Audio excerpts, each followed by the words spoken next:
Model, बहुत सारे model हमने किए।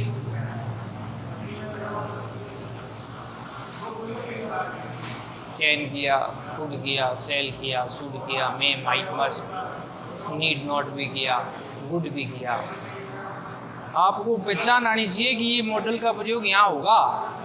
कठिन होता है पहचानना परीक्षा के अंदर जब पीछे लिखा हुआ ना हो, ये ध्यान रखना है आपको। और ये पहचान कब हो सकती है मॉडल की, कि जितनी आप अभ्यास करेंगे, अभ्यास प्रैक्टिस करेंगे, अभ्यास से, लगातार अभ्यास से आप पहचान कर सकते हैं कि कौन सा मॉडल इसमें आएगा। क्योंकि हम जितने ज़्यादा वाक्य अपने हाथों से निकालेंगे, अपने को समझ में आता जाएगा कि इस मॉडल का प्रयोग यही होगा। और वाक्य को पढ़ना आना विशेष आवश्यक है, नहीं तो मॉडल कैसे करोगे आप। जैसे there are almost no clouds, यहाँ लगभग नो क्लाउड्स मतलब बादल नहीं है। नो क्लाउड्स मतलब ये हो गया नहीं है। इन द स्काई मतलब आकाश में, आकाश में लगभग बादल नहीं है। सो इट रेन टुडे, तो आज क्या हो सकती है, बारिश हो सकती है। इसका मतलब वाक्य किसका है, आपको समझ में आना चाहिए। ये पॉसिबिलिटी है, संभावना पूछ रहा है कि आकाश में लगभग बादल नहीं है, बारिश की संभावना ज़्यादा है या कम है। कम है, क्षीण है, न के बराबर है, रिमोट पॉसिबिलिटी जिसे हम कहते हैं। तो ये वाक्य पढ़ोगे आप कि there are almost no clouds in the sky, आकाश में बादल नहीं है। तो नहीं है तो बारिश की संभावना भी कम है, जो कि रिमोट पॉसिबिलिटी माइट मॉडल के अंदर आता है। नियम पढ़ लेना, माइट मॉडल के अंदर रिमोट पॉसिबिलिटी आता है। तो ये आप जितना पढ़ोगे तभी आपको क्लियर हो सकता है, उसके अलावा नहीं हो सकता। आगे चलें। The patient is very serious, patient माने मरीज, वेरी सीरियस मतलब बहुत ज़्यादा गंभीर है। तो ही डाई एट एनी टाइम, किसी भी समय मर सकता है। तो पेशेंट बहुत ज़्यादा सीरियस है तो निश्चित है वो कभी भी क्या हो सकता है, मर सकता है। तो यहाँ पर हम मस्ट मॉडल का प्रयोग करेंगे। मस्ट मॉडल ऑप्शन में ना हो तो मे का भी प्रयोग कर सकते हैं, क्योंकि ये संभावना भी ज़्यादा है। सीरियस है तो संभावना क्या है, ज़्यादा है मरने की, संभावना ज़्यादा है। अगर इससे मानते हैं संभावना ज़्यादा है तो मे लगा दिया। मस्ट आ गया श्योर के लिए कि सीरियस है तो श्योर है वो क्या हो जाएगा, मर जाएगा।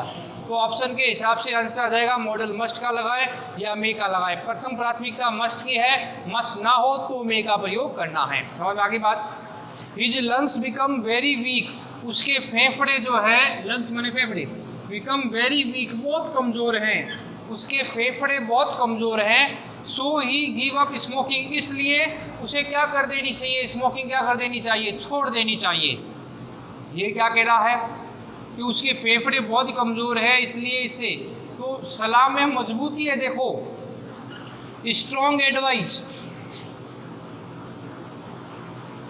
एडवाइस शुड के अंदर है, लेकिन अगर सलाह में मजबूती हो, मजबूत सलाह हो, तो वो किसके अंदर है, याद रखना, नियम में पढ़ लेना, वो मस्ट के अंदर है। स्ट्रॉन्ग एडवाइस जो है, स्ट्रॉन्ग एडवाइस किसके अंदर है, मस्ट के अंदर है। सलाह में मजबूती क्या है कि उसके फेफड़े एकदम क्या हो गए हैं, समाप्त हो गए हैं, कमज़ोर हो गए हैं, तो उसको क्या कर देनी चाहिए, स्मोकिंग छोड़ देनी चाहिए। आगे चले। इंग्लिश भी understand all over the world, English पूरे, अंडरस्टैंड मैंने समझना, ऑल ओवर द वर्ल्ड पूरे संसार में इंग्लिश जो है समझी जाती है, पढ़ी जाती है। इसका मतलब एक ये कैसी संभावना है, ये सामान्य संभावना में आता है, जनरल पॉसिबिलिटी। किसमें आता है, जनरल पॉसिबिलिटी। मैंने कहा था आपको कि जो सभी के साथ समूह में हो वो कैसी संभावना हो जाएगी, सबके साथ लागू होती हो तो जनरल पॉसिबिलिटी आ जाएगी। नहीं तो पॉसिबिलिटी कई प्रकार की है, लेकिन जो सामान्य संभावना है वो सभी के साथ लागू होगी। उसके अंदर अपने को जनरल पॉसिबिलिटी में कैन मॉडल का प्रयोग करना है, इसलिए आ गया English can be understood all over the world. General possibility के अंदर ये वाक्य आ रहा है। Student wear a uniform, student को यूनिफॉर्म पहनना अनिवार्य होता है कि स्टूडेंट यूनिफॉर्म पहन के आए, कंपल्सरी होता है।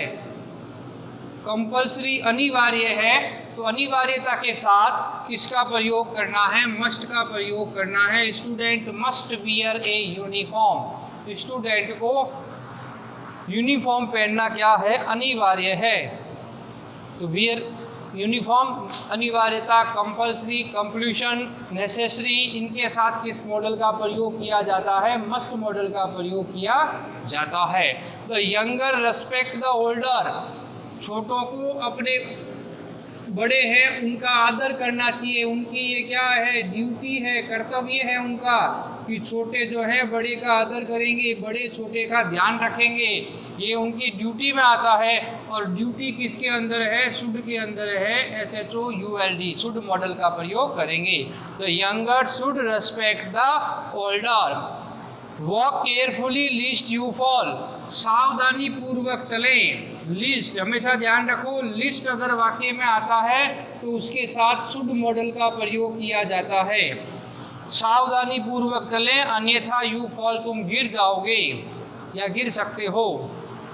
तो लिस्ट के साथ कौन सा मॉडल लगता है, शुड मॉडल का प्रयोग किया जाता है, इसका याद ही रखना है। तो children have right to education, बच्चों को शिक्षा का अधिकार है, शिक्षा का अधिकार। अब कानून बना है शिक्षा का अधिकार का, जिसे हम RTE एक्ट बोलते हैं। ये एक कानून बना हुआ है कि 6 से 14 वर्ष तक के बच्चों को निःशुल्क शिक्षा दी जाएगी। ये RTE एक्ट में कानून बना है, यानी कानूनी संबंधी बात कौन से मॉडल में आती है, सेल में आती है। रेगुलेशन बताया था मैंने उस दिन, लीगल कोई भी बात आए सेल मॉडल में आएगी। The children cell have right to education, छात्रों को शिक्षा प्राप्त करने का कानूनी अधिकार मिला हुआ है। तो ये इस प्रकार हमने मॉडल के कुछ और एक्सरसाइज को देखा। आपको इनको पहचान करनी सीखनी है कि कैसे किस प्रकार इसमें क्षीण संभावनाएं आई, पॉसिबिलिटी को पकड़ा, पॉसिबिलिटी के बाद क्षीण संभावना को पढ़ा, या फिर श्योर पढ़ा, स्ट्रॉन्ग एडवाइस कैसे आई, जनरल पॉसिबिलिटी को कैसे माना। ये सारे आपको अभ्यास के साथ पूरे कर सकते हैं।